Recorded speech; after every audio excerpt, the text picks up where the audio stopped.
Baik, yang pertama kita mempelajari tentang titik ya. Apa itu titik? Sebuah titik hanya dapat ditentukan letaknya, tetapi tidak mempunyai panjang dan lebar atau tidak mempunyai ukuran. Titik dapat digambarkan dengan tanda noktah. Sebuah titik dinotasikan atau diberi nama dengan huruf kapital. Misalnya titik A, A-nya besar ya, titik B dan titik C dan sebagainya. Itu yang penting hurufnya itu adalah huruf kapital. Nah, contohnya seperti di bawah itu ada titik A, titik B dan titik C. Noktah itu yang seperti itu ya. Nah, yang kedua adalah garis. Garis direpresentasikan oleh suatu garis lurus dengan dua tanda panah di setiap ujungnya yang mengindikasikan bahwa garis tersebut panjangnya tidak terbatas. Sebuah garis dinotasikan atau digambarkan dengan huruf kecil. Misalnya K, garis L, garis M, garis N dan sebagainya gitu ya. Ketika ada dua tanda panah di setiap ujungnya, berarti garis itu memiliki panjang tak terbatas gitu ya. Dan selanjutnya adalah bidang. Bidang datar merupakan suatu daerah yang panjang dan lebarnya tak terbatas. Bidang A memiliki luas yang tak terbatas. Ini ya, contohnya seperti ini. Jadi dilambangkan dengan A atau dibaca dengan alfa boleh itu ya. Bidang. Selanjutnya adalah hubungan titik dengan garis. Hubungan antara titik dan garis dapat terjadi dalam dua kondisi. Yang pertama, titik terletak pada garis. Titik tersebut terletak pada garis apabila titik tersebut ada pada garis atau titik tersebut menjadi bagian dari garis. Nah, contohnya itu di bawahnya titik A merupakan bagian dari garis I, gitu ya. Dan yang kedua, titik terletak di luar garis.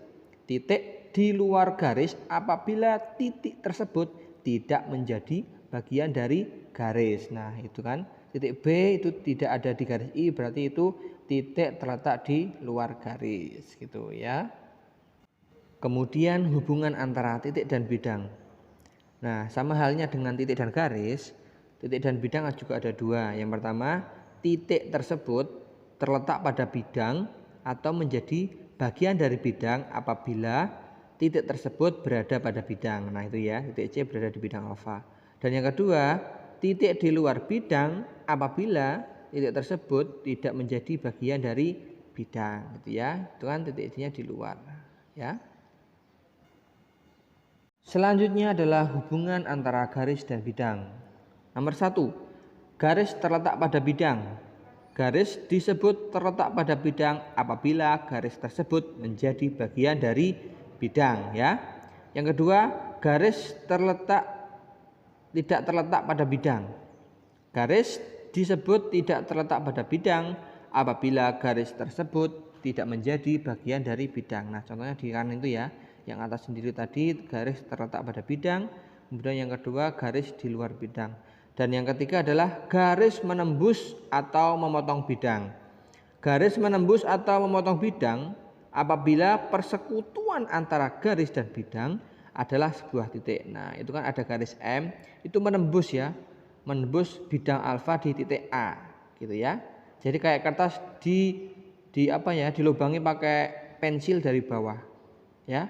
Jadinya bertemu antara garis dan bidangnya itu di titik A, gitu ya. Ada gambaran ya. Selanjutnya adalah titik-titik segaris.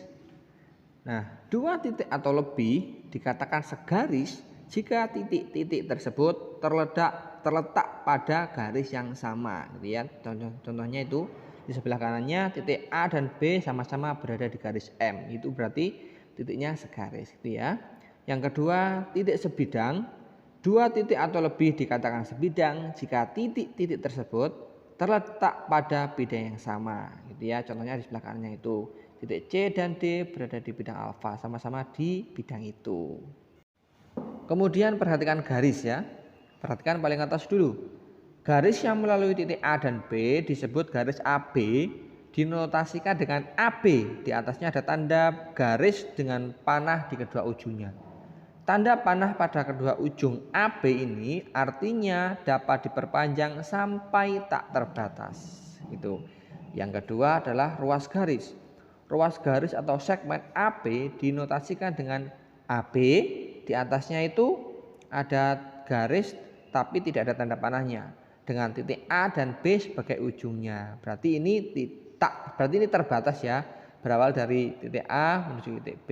Dan garis AB ini dengan terbatas itu bagian dari garis AB pada ukuran yang tak terbatas gitu ya. Yang ketiga adalah sinar garis.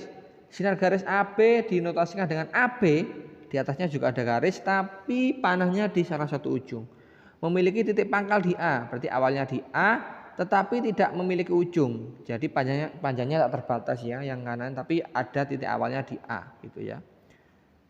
Hanya dapat diperpanjang ke satu sisi. Gitu. AB ini juga merupakan bagian dari AB yang tak terbatas gitu ya. Jadi intinya sinar garis itu ada awalnya tapi tidak ada akhirnya gitu loh garisnya ya. Berbeda dengan AB dengan tanda panah di dua sisi itu tidak ada awal, tidak ada akhir, semuanya tak terbatas. Gitu ya, paham ya bedanya ya?